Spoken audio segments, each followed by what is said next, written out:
Hello guys, இந்த வீடியோவில் எதை பற்றி பார்க்க போகிறோம் அப்படின்னா, நம்ம லாஸ்ட் வீக்கில் வந்து யூடியூப் ஃப்ரீ டெஸ்ட்டு அனௌன்ஸ் பண்ணியிருந்தோம். எவ்ரி சண்டே வந்து எவ்ரி சண்டே டெஸ்ட் இருக்க மாதிரி பண்ணியிருந்தோம். ஸோ அதுபடி ஃபஸ்ட்டு டெஸ்ட்டு பார்த்தீங்க அப்படின்னா 11 ஜனவரி 2026 ஸ்டார்ட் ஆகுது. ஸோ அதிலேருந்து எல்லா வீக்கும் சண்டே உங்களுக்கு டெஸ்ட் இருக்க மாதிரி இருக்கும். ஸோ இந்த டெஸ்ட்டுக்குள்ள போர்ஷன் வந்து லாஸ்ட்டு அப்லோட் பண்ண வீடியோவில் டெஸ்ட் போர்ஷன் வந்து சொல்லியிருப்போம். தனியாகவே ஒரு பிடிஎஃப் மாதிரி கொடுத்துருப்போம். ஸோ ஃபஸ்ட்டு டெஸ்ட்டுக்கு என்னென்ன போர்ஷன் அப்படின்னா, பாலிட்டி வரும். அது கூட 1 வீக் கரண்ட் அஃபேர்ஸ் வரும். அதுக்கப்புறம் மேக்ஸில் பார்த்தீங்கன்னா சிம்பிள் இன்ட்ரெஸ்ட் கொடுத்துருந்தோம். அது போக தமிழ் வந்து 6th புக்கு ஃபுல்லாக கொடுத்துருந்தோம். ஸோ இதில் வந்து கொஸ்டின் பார்த்தீங்கன்னா மேக்ஸிமம் எத்தனை பேஜ் இருக்குது அப்படின்னா 28 பேஜ் இருக்குது. ஏன் அப்படின்னா, இப்போ நமக்கு வந்து சிங்கிள் லைன் கொஸ்டின்லாம் கேட்குறது ரொம்பவே அவாய்ட் பண்ணிட்டாங்க ஜிஎஸ் பொறுத்த வரைக்கும். தமிழில் சிலபஸ் மாற்றினதுக்கப்புறம் ஓரளவு சிங்கிள் லைன் கொஸ்டினாக இருந்தாலும் ஜிஎஸ் வந்து சுத்தமாக சிங்கிள் லைன் கொஸ்டின் கிடையாது. கம்ப்ளீட்டாக அந்த கூற்று காரணம், அதுக்கப்புறம் ஸ்டேட்மெண்ட் கொடுத்து எது சரி, 1, 2 தான் நமக்கு ஒன்லைன் கொஸ்டினாக வர மாதிரி இருக்குது. ஸோ அப்படி இருக்கும்போது இது யூடியூப் தானே, ஃப்ரீ டெஸ்ட்டு ஆன்லைனில் தானே எழுத போகிறாங்க அப்படின்ட்டு சும்மா ஒன்லைன் கொஸ்டினாக எடுத்து வச்சா ஒரு 10 பேஜில் முடிஞ்சிடும். ஸோ அது வந்து ஒரு நல்ல டெஸ்ட் எழுதி பார்த்துருக்கோம் அப்படின்ற ஒரு இது உங்களுக்கும் இருக்காது. ஒரு டெஸ்ட் பேட்ச் நல்லா நம்ம இது பண்ணியிருக்கோம் அப்படின்ற சாட்டிஸ்ஃபேக்ஷன் எனக்கும் இருக்காது. ஓகேவா? ஸோ அதுக்காக தான் நம்ம ஆல்ரெடி என்ன சொல்லியிருந்தோம்னா, டிஎன்பிஎஸ்சி ஸ்டாண்டர்டில் தான் கொஸ்டின் எல்லாமே இருக்கும் அந்த மாதிரி சொல்லியிருந்தோம். ஸோ அதனால தான் இவ்வளோ பேஜு. ஜிஎஸ், அதுக்கப்புறம் தமிழ் அண்டு மேக்ஸு 3ம் சேர்ந்து இந்த ஜிஎஸ் கூடயே உங்களுக்கு வந்து current affairs 1 week current affairs வந்து இன்க்ளூட் ஆகிருக்க மாதிரி இருக்கும். ஸோ உங்களுக்கு கொஸ்டின் பார்த்தாலே தெரியும் டிஎன்பிஎஸ்சி ஸ்டாண்டர்டில் இருக்க மாதிரி தான் இருக்கும். சும்மா ஆன்லைன் ஏதோ கொடுக்குறமே அந்த மாதிரி இருக்காது. ஸோ நீங்கள் கொஸ்டின் ரீட் பண்ணி பார்த்தீங்கனாலே உங்களுக்கே தெரியும். கூற்று காரணம், அதுக்கப்புறம் சரியானது, மேட்ச் த ஃபாலோயிங், அந்த மாதிரி எல்லாமே புக்கில் இருந்து எடுத்திருக்க மாதிரி இருக்கும். டைரெக்டாக சும்மா அந்த book back question, box question அந்த மாதிரி இல்லாமல் உள்ளேருந்து கொஸ்டின், அதாவது டிஎன்பிஎஸ்சி ஸ்டாண்டர்ட் எந்த லெவலில் இருக்கோ இப்போ அதை பேஸ் பண்ணி தான் கொஸ்டின் எடுத்திருக்கோம். ஸோ இந்த டெஸ்ட்டு வந்து அட்டென்ட் பண்ணுங்கள். டெஸ்ட்டு பிடிஎஃப் லிங்க் வந்து உங்களுக்கு நான் டிஸ்கிரிப்ஷனில் கொடுத்துருவேன்.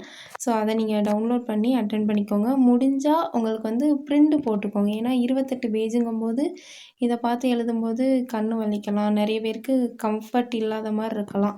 ஸோ முடிஞ்சால் 28 பேஜ் தான். 1/2 அந்த மாதிரி கூட பிரிண்ட் போட்டிங்கன்னா உங்களுக்கு 14 பேஜில் முடிஞ்சிடும். ஸோ இதில் எனக்கு ஓகே, நான் இதிலே எழுதிக்கிறேன் அப்படின்றவங்க ஆன்லைனில் மொபைலில் பார்த்தே எழுதிக்கோங்க. அதுக்கப்புறம் இல்லை நான் பிரிண்ட் போட்டு ப்ராப்பர் டெஸ்ட் மாதிரி அட்டென்ட் பண்ண போகிறேன் அப்படின்றவங்க பிரிண்ட் போட்டுக்கோங்க. இன்னொன்று என்னென்னா, மொபைலில் பார்த்து எழுதும்போது திடீர்னு ஏதாவது வேறு நோட்டிஃபிகேஷன் வரும்.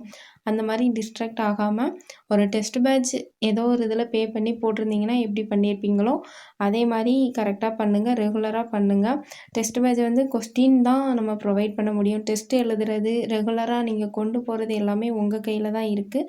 ஸோ கொஸ்டினில் உங்களுக்கு எந்த மிஸ்டேக்கும் இருக்காது. கொஸ்டின் எல்லாமே ஸ்டாண்டர்டாக நல்லா தான் இருக்கும் கொஸ்டின் எல்லாமே. ஸோ நீங்கள் ப்ராப்பராக கொண்டு போகிறது உங்கள் கையில் தான் இருக்குது. நல்லா போர்ஷன் கம்ப்ளீட் பண்ணலை அப்படின்னா கம்ப்ளீட் பண்ணிவிட்டு அதுக்கப்புறமா எழுதுங்க. கொஸ்டின் டவுன்லோட் பண்ணிவிட்டு முடிஞ்சால் பிரிண்ட் போட்டுருங்க. இல்லை அப்படின்னா ஆன்லைனில் கூட நீங்கள் பார்த்து எழுதிக்கலாம். ப்ராப்பராக ஓஎம்ஆர் பிரிண்ட் எடுக்க முடிஞ்சால் பிரிண்ட் எடுத்துருங்க. ஓஎம்ஆர் இல்லை அப்படின்னா ஒரு பேப்பரில் கூட கரெக்டாக கொஸ்டின் நம்பர் போட்டு எந்த கொஸ்டினுக்கு என்ன ஆன்சர் ஏபி அந்த மாதிரி போட்டு எழுதிக்கோங்க. ஸோ இதுக்கு ஆன்சர் கீ வந்து நான் இன்றைக்கி அப்லோட் பண்ணிடுவேன். அதாவது கொஸ்டின் வந்து உங்களுக்கு காலையில் வந்திருக்குன்னா நீங்கள் டெஸ்ட்டு முடித்து ஒரு 2 ஹவர்ஸ் அந்த மாதிரி டைம் எடுத்துக்கிட்டிங்கன்னா நான் மதியத்துக்குள்ளே உங்களுக்கு வந்து ஆன்சர் கீ அப்லோட் பண்ணிடுவேன். ஸோ அதில் நீங்கள் ஆன்சர் கீ பார்த்துக்கோங்க. ஸோ ஆன்சர் கீ பொறுத்த வரைக்கும் இப்போ எப்படி இருக்குன்னா, தமிழ், ஜிஎஸ், மேக்ஸுக்கு 3மே கொடுத்துருக்க மாதிரி தான் இருக்குது.